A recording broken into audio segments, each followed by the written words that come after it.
and friends, my name is Catherine and I'm the human behind Christian Miss Couture. And today is another Color Wheel Monday, the series in which I make my way through color theory one color at a time. And we are today going to be completing our blazing orange. So we're going to be doing our fade of blazing orange, and we're going to be adding our true black to our blazing orange to see what's happening. So in this series, we've already completed the primary colors triangle, and we are almost done with the secondary color triangle. So once we're done this portion of the series, we're still going to be working on Mondays with color theory and colors and how they interact with each other with the yarn. And we have going, I'm super excited because one of you guys was kind enough to send me a proposal of a video to make, and once we're done the color theory triangles, we are going to be working on that project. So it's going to take a little bit more of my mental space because I need to figure a way of doing 45 mini skeins at once. So we're probably going to have to use a steam situation. So I just need to check what I could do because I already have like a pan size with whole stuff, so we can do steam with that. I just need to check if I need to have more. So we'll see from there. So without further ado, let's get into today's video. Welcome back to Color Wheel Monday, the series in which I make my way through color theory one color at a time. So today we're going to be doing our blazing orange fade. So we're going to go from 0.05% depth of shade to up 1% depth of shade.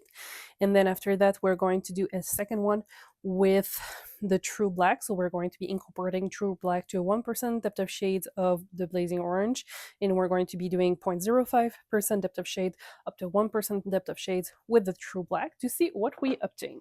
So the first thing we're going to be doing is our stock solution. What is a stock solution? It's simply the mix of the dry powder with water, which will create a stock solution. So we're going to do 1% depth of shade. So it's 1 gram of our dye with 100 milliliter of water. But since we need a little bit more of the blazing orange, we're going to do 2 grams for 200 milliliter. So we're still going into 1% of the shade. 1% stock solution that would be more accurate at this point, and 100 milliliter of the true black. So first thing we need to do before doing anything is put our respirator on.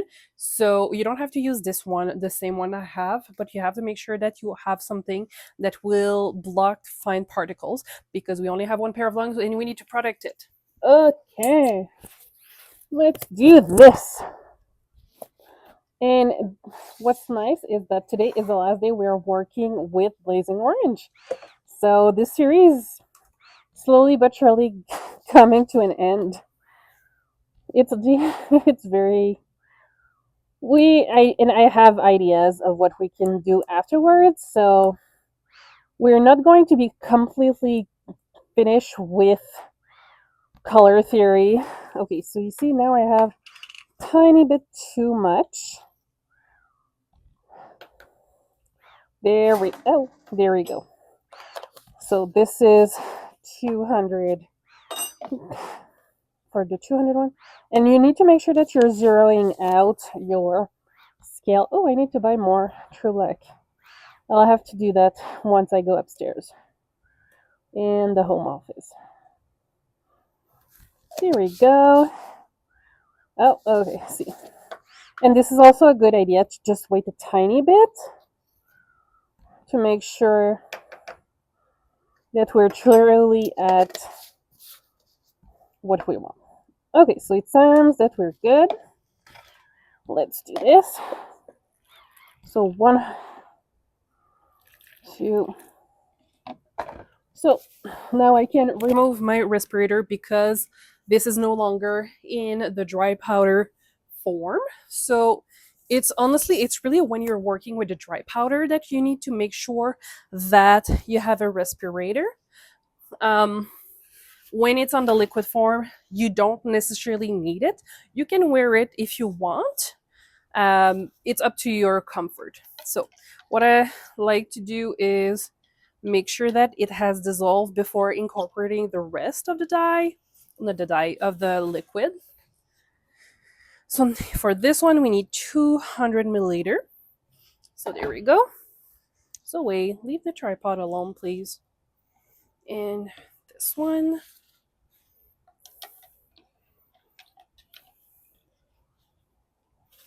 Okay, and up to the 100 milliliter line. There we go. Perfect. So just clean it up a little bit. So now that we have our stock solution, we're going to be incorporating, we're going to be grabbing our mason jars so we can do the mixes. Mason jars.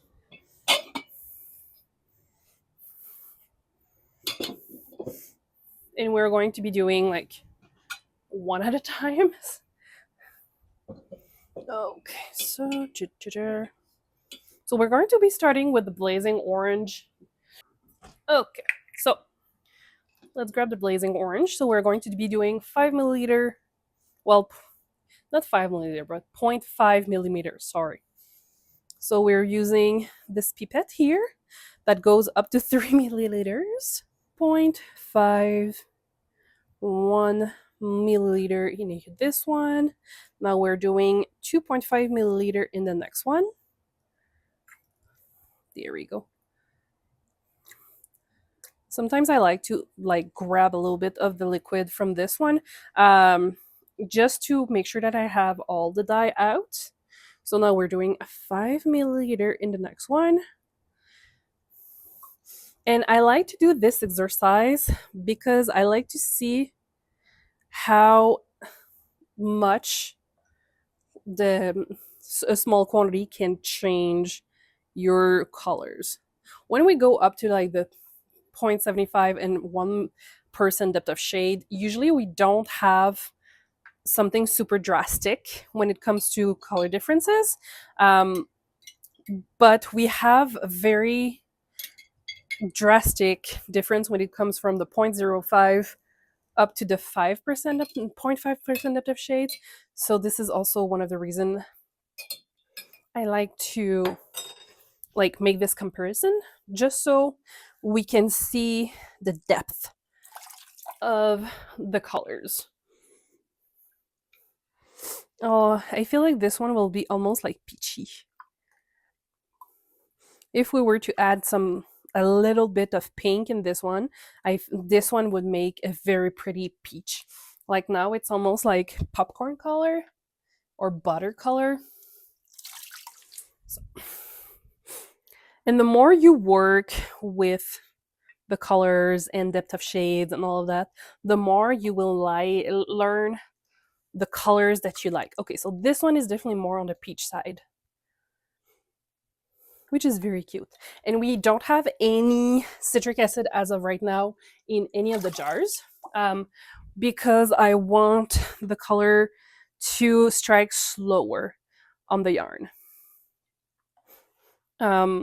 Because as soon as you incorporate a little bit of citric acid with your acid dye, it will start to strike, even if you do not have any heat on it. So this is one of the reasons I'm doing it the way I'm doing it. So now we're almost like on a Halloween pumpkin color. And the reason I'm moving my skeins up and down like this is to open them up to try to avoid too much resistance in the mason jar. Because when you have mason jars like this, you have a less space, but we only have 10 gram mini skeins, right? So this is also some things that we can take into consideration. So we have approximately 400 milliliter of tap water and 10 gram mini skeins. So we have enough space for the liquid and for the skeins to catch all the colors. But we still want to go up and down like this to make sure that, to make sure that we have an even coverage of the yarn. So I'm going to put this real quick into my pan, and we're going to grab the other one.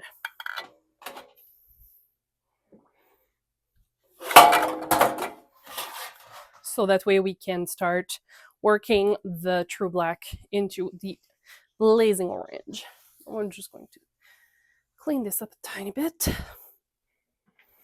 Okay, so now because I want to have blazing orange as the main character over here, I'm going to be adding 10 milliliters of my stock solution that we just made. So that way we have a 1% depth of shades for the blazing orange.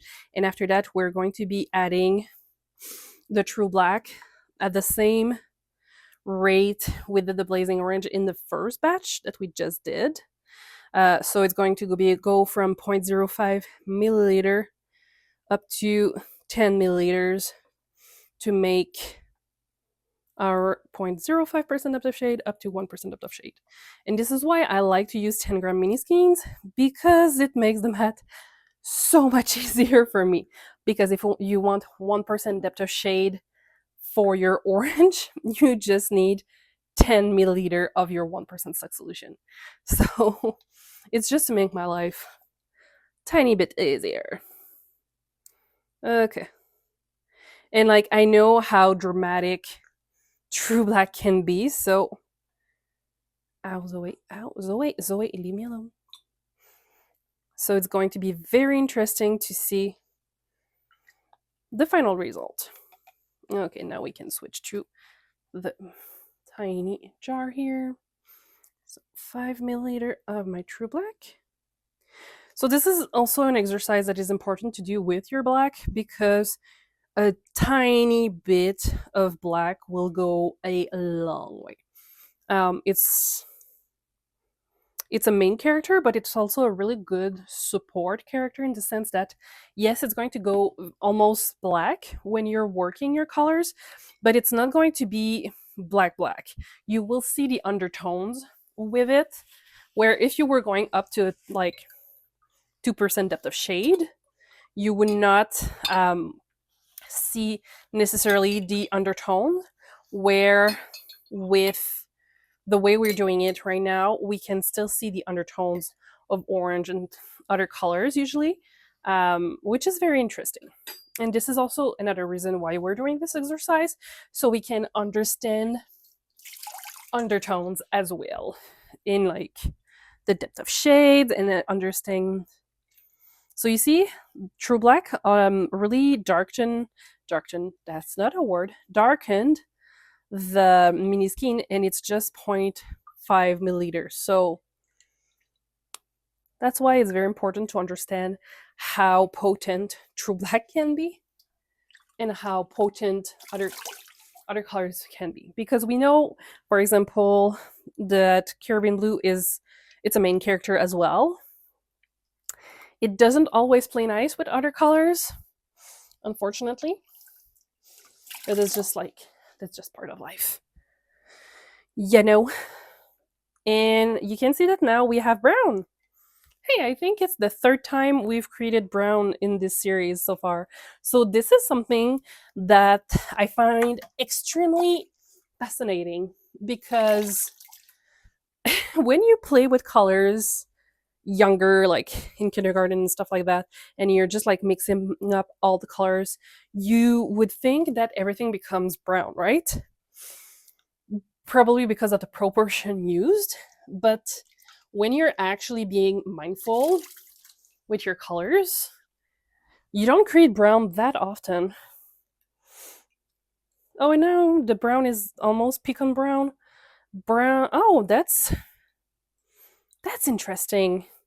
Because pecan brown from Dharma Trading Co., I feel looks very similar to the color we just made there. How interesting. Oh, I have too much water. So I guess I didn't had 400 milliliter in this one, and I had more. And same thing as the first batch we did. We don't have any citric acid as of right now in any of the jars, because I want the color to penetrate and strike slower. So what we're going to do now, we're going to be adding those into the pan so we can do our double boiler thing. So we will see each other in once again in the pan. Okay, so now we're back in the pan.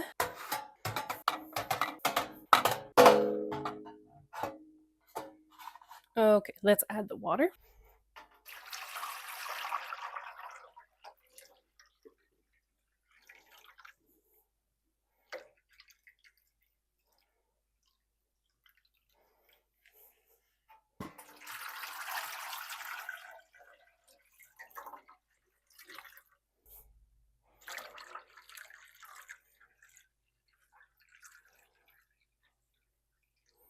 Okay, so we're good.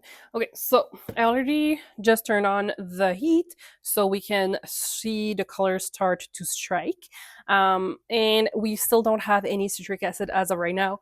For the same reason I've mentioned many, many times so far, we want to make sure that we are giving a good chance to the color to strike evenly on the yarn. So I'm going to wait about 15 minutes before incorporating the citric acid.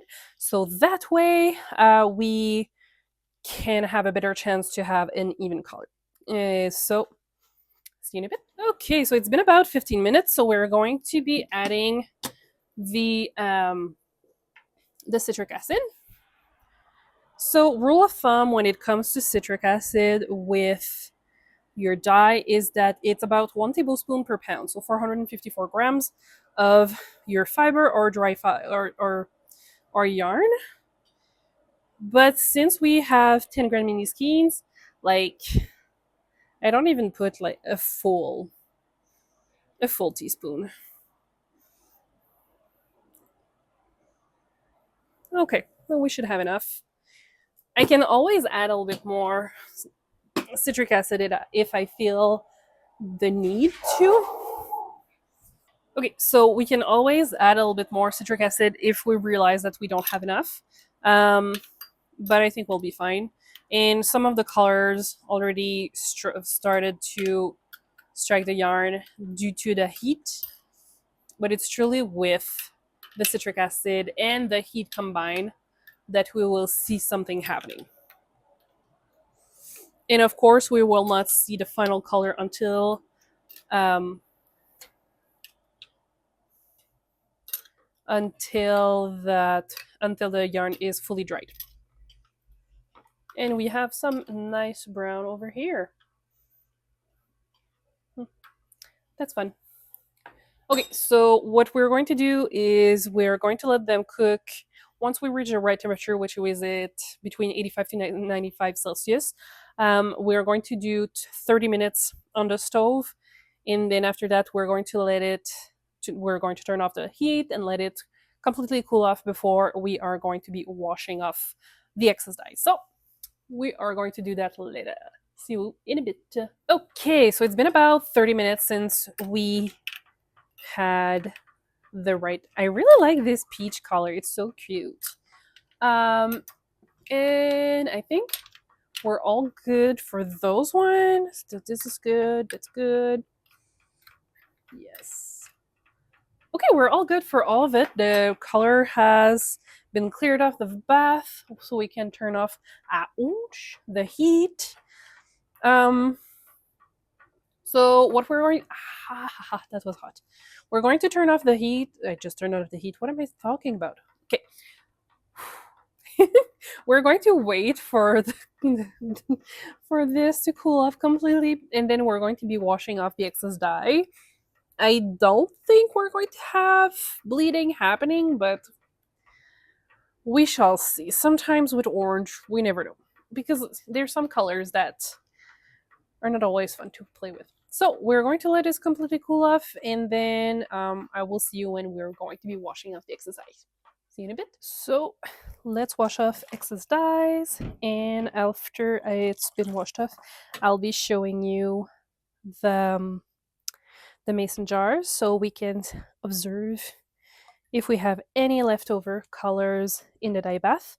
This is something that I find always interesting to check, and also it will help you to determine if there will be a whole lot of extra rinse to do. So far, I don't see color in it, which is always good.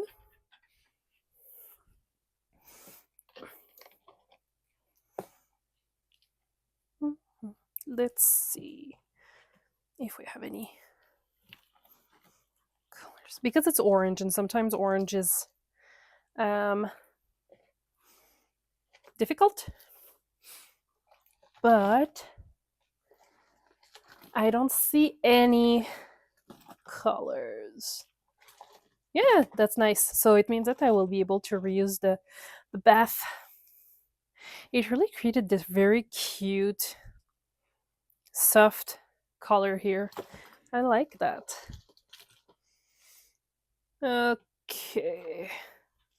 I'm going to grab the orange with the true black. So I'll put that in the spin dryer, but I'm going to wait before starting the spin dryer so I can add those ones.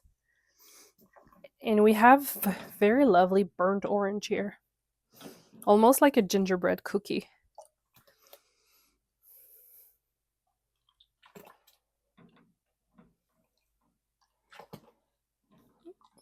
And I don't think I see any color left in the mason jar, which is always a win in my personal book. Oh, we might have a little bit of the black. Okay, let's grab this. I like to leave my skeins a little bit in the water to let it soak a little bit, just to make sure that the excess dye is leaving the skeins. I think I see a hint of gray, which I wouldn't be surprised, because the darkest depth of shades with the true black, there was some gray left in the mason jar, so I'm not exactly surprised that we would have a hint of gray in the water.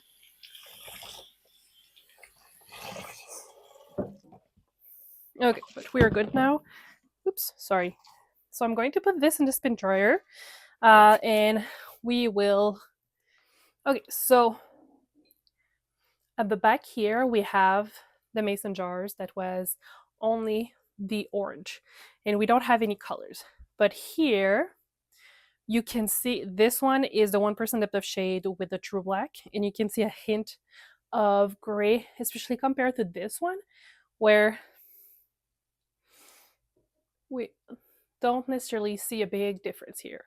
So it's really this one and this one that has this little hint of gray in it, which it's true black. Sometimes it happens. What could have happened is that my pH was not the right pH, and we would have needed a little bit more of citric acid.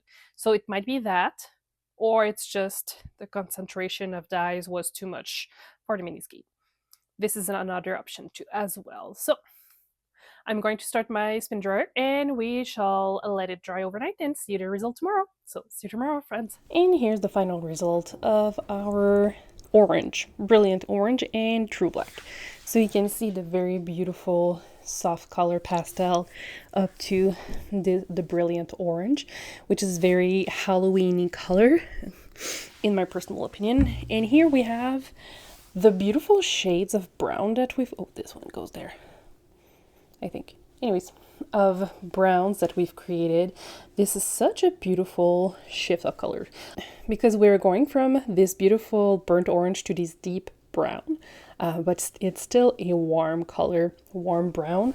And I am learning that I like warm browns, which I didn't think I liked brown at all. So there's that. So this is what we obtain when we're adding the true black to brilliant orange. You can see how much it changed the vibrancy of the orange once we added the true black, because this is 1% depth of shades for the brilliant orange with the 0.05% depth of shade of true black, and this is our 1% depth of shade of brilliant orange, blazing orange, sorry. Because this is a very, very vibrant orange, brilliant, like the name blazing. Oh my god, sorry about that one.